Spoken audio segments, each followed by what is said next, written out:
Teilim, psaume 102. Koufbet. Tefila le'ani ki ya'atof. Velifne Hashem ishpor sicho. Ce psaume, explique Rashi le Radak et Malbim, c'est une prière que prieront les enfants d'Israël lorsqu'ils se trouvent dans l'obscurité de l'exil et de ses drames. Ils imploreront Hachem qui leur porte secours de toute leur souffrance et leur détresse. David Hamelech, dans ce psaume, image le peuple d'Israël comme un individu qui prierait sur les problèmes qu'il rencontre dans sa vie. Selon le Ri Chayoud et le Ri Eben Yichia,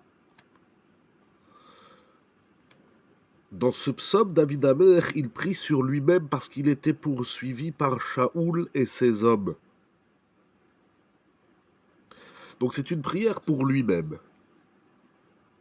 Cependant, il a également l'intention, David Hamelech, d'offrir cette prière à chaque individu qui se trouve dans les souffrances de l'exil, qu'il prierait ce psaume. Nous avons déjà vu plusieurs fois que David Hamelech traduit son histoire individuelle en l'histoire collective. Il offre, j'ai envie de dire, son expérience et ses prières personnelles, il les offre au peuple d'Israël tout entier et à chaque individu. C'est incroyable ce partage de la tfila que nous voyons, que nous avons vu dans plusieurs psaumes de David Hamelech. Il nous offre cette filote, c'est incroyable. David Hamelech nous partage son expérience. C'est comme s'il nous dirait, nous inviterait à prier comme lui l'a prié. Il dit, regardez-moi, j'ai prié, Hachem m'a aidé. Priez. Inspirez-vous de mes prières, je vous offre mes prières. Selon le Sefer Akadmon, ce psaume est une ségoula pour une femme stérile qui n'a pas d'enfant.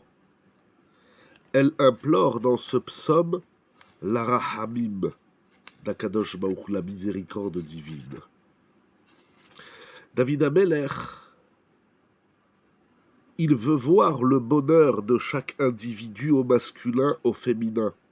Il veut voir le bonheur du peuple d'Israël. Il ne baisse jamais les bras. Et même une femme qui n'a pas d'enfant, qui serait stérile, eh bien, elle peut avoir la Yeshua, la délivrance divine. De la même façon que nous sortons de l'exil, la sortie de l'exil comme la sortie d'Égypte est imagée par la naissance. C'est la naissance du peuple d'Israël. Eh bien, une femme qui n'a pas d'enfant, par ce psaume, Be'ezrat Hashem, Akadosh Baruch Hu écoutera ses prières et elle aura, Be'ezrat Hashem, des enfants. Rav Biderman s'arrête sur le premier verset. Tefila le'ani, prière pour le pauvre. Toute situation de tsara dans laquelle l'homme se trouve, il est comme un pauvre, il lui manque de l'argent pour vivre. L'homme, il lui manque la délivrance, dans quelque domaine soit-il. David Hamelech vient donner ici un conseil pour que nos prières soient écoutées. Incroyable. Kiya Atov. Nous devons envelopper nos prières. Qu'est-ce que ça veut dire? Il rapporte au nom du Divrei Chaim de Tzantz, qui dit que chaque fois que nous prions à Kadosh Baruch Hu, il y a des anges accusateurs qui mettent en avant les problèmes de l'homme, ses erreurs, ses fautes, ses avérotes. Donc lorsque je prie à Kadosh Baruch Hu, la tfila c'est comme un din. On est comme devant un jugement, devant un tribunal. Il y a le pour et le contre. Alors le Divrei Chaim dit Kiya'atov. Tu vas envelopper ta tfila. C'est pourquoi envelopper sa tfila?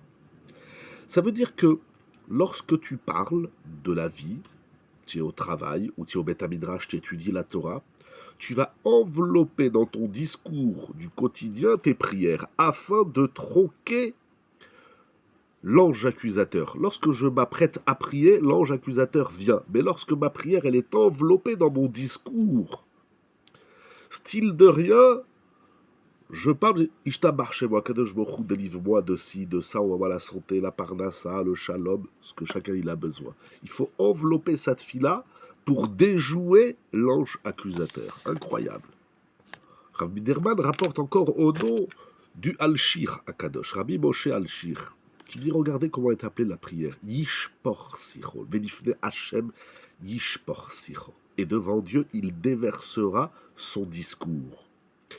Il faut déverser, parler, prier sans cesse.